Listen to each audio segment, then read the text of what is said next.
बहुत सुंदर। से संयुक्त हो तुम,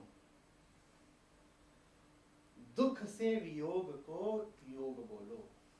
और संक्षिप्त कर दे रहा हूं, दुख से तुम जुड़े हुए हो, मूर्खता के कारण तुम दुख ऐसे पकड़ कर बैठे हो।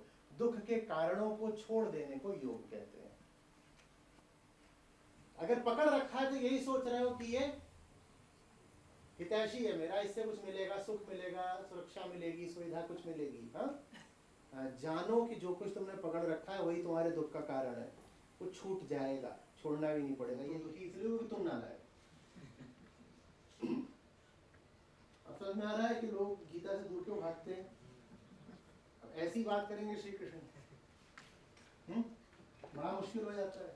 इससे अच्छा ये है कि कहानियां वगैरह बना लो और झूम के मस्ती करो, और वो सब कृष्ण के नाम पर करो, तो यही है हमारी भक्ति। गीता खतरनाक हो जाती है, यहाँ तो सीधे थप्पड़ मार देते हैं। और आत्मा में स्थित होना और ब्रह्म संस्पर्श एक ही बात है। अयम आत्मा ब्रह्म, आत्मा और ब्रह्म अलग अलग नहीं होते, तो वो एक ही बात है जो दोहराई गई है। ब्रह्म से संस्पर्शित होना और आत्मा में स्थित होना वो एक ही बात है। तो कुल मिला के बात यही है कि आत्मा में स्थित होना ही योग है, और जो आत्मा में स्थित है मात्र वही पाप रहित है। जो पाप को दूर करने का अभ्यास करता है या इधर उधर जा करके कुछ करके कहीं नहा करके पुण्य इकट्ठा करता है, वो उसका पाप कभी नहीं धुलने वाला।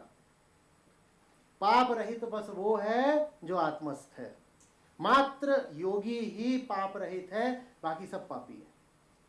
आपने सही बोला, योगा आज तक बाहर जाके ही मैंने भी किया था पहले भी, और यही प्रचलित है। लेकिन असली योग अपने आप को जानना है। आचार्य जी से ये मैंने सीखा है, और ये जान के मेरे जीवन में बहुत काफ़ी तरक्की हुई है। काफ़ी मैं अपने आप को समझा हुआ है, काफ़ी हद तक दुख कम हुआ है।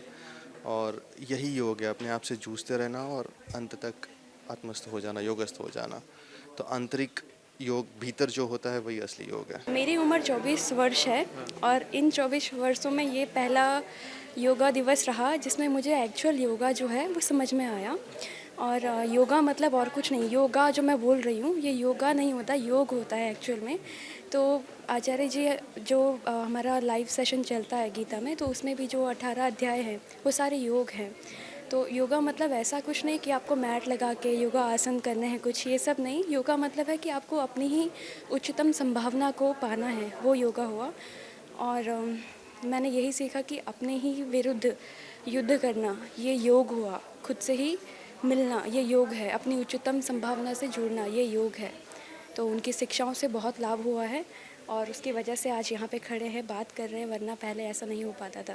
एक्चुअली पहले भी मैं यही सोचता था कि योग का मतलब होता है एक्सरसाइज करना, व्यायाम करना। पर अभी आचार्य जी से मिलने के बाद मुझे असली योग का मतलब पता चला है कि योग का मतलब होता है अहम का आत्मा से मिलन, या फिर अहम का विकलन। अपनी बुराइयों को देखना, अंतर्मुखी होना, उनको उनके ऊपर काम करना, अपनी वृत्तियों पर काम करना, उनको अपने से हटाना, दूर करना। यही है कि ज़्यादा से ज़्यादा लोगों को अभी आचार्य जी जो शिक्षाएं गीता सत्र ले रहे हैं उनसे जुड़ना चाहिए। और अभी ये जो काम कर रहे हैं वो बिल्कुल साइलेंट रिवोल्यूशनरी तरीके से हो रहा है, तो इसमें ज़्यादा से ज़्यादा लोगों को पार्टिसिपेट करना चाहिए।